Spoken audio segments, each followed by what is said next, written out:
नागपूरमधल्या मेयो मेडिकलमधील निवासी डॉक्टरांचा आज संप आहे। जिल्ह्यातील 1500 पेक्षा जास्त निवासी डॉक्टरांचा संपात सहभाग आहे। निवासी डॉक्टरांचा संप असल्यानं हजारो रुग्णांना मनस्ताप आहे। अत्यावश्यक सर्जरी वगळता इतर सर्जरी पुढे ढकलण्याची शक्यता आहे।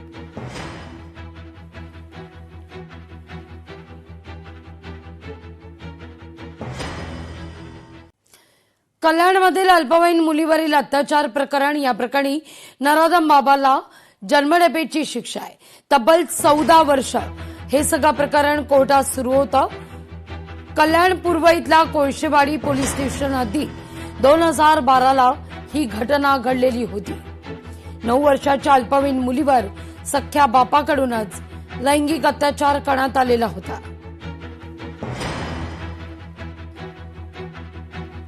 पाहूया पुढील महत्वाची बातमी। गिरिजा राऊत कौटुंबिक वाद प्रकरण, विनायक राऊतांना सुरक्षा कायम ठेवण्याचे आदेश देण्यात आलेत।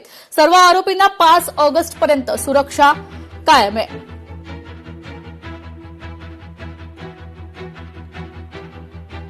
विनायक राऊत गिरिजा राऊत कौटुंबिक वाद प्रकरणी ठाकरे गटाचे माजी खासदार विनायक राऊत, मुलगा गीतेश राऊत आणि त्यांच्या कुटुंबाविरुद्ध सून गिरिजा राऊत यांनी केलेल्या आरोपांच्या प्रकरणात सुनावणी पार पडली आहे।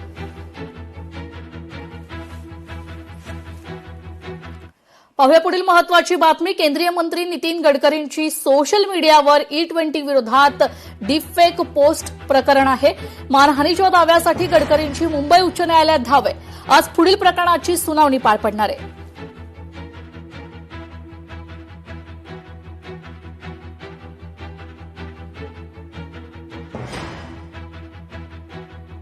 केंद्रीय मंत्री नितीन गडकरी यांनी सोशल मीडियावरील इथेनॉल संबंधित डिफेक्ट पोस्ट आणि 11 कोटी रुपयांच्या मानहानीच्या दाव्याबद्दल मुंबई उच्च न्यायालयात धाव घेतली। या प्रकरणाची पुढील सुनावणी आज पार पडणार आहे।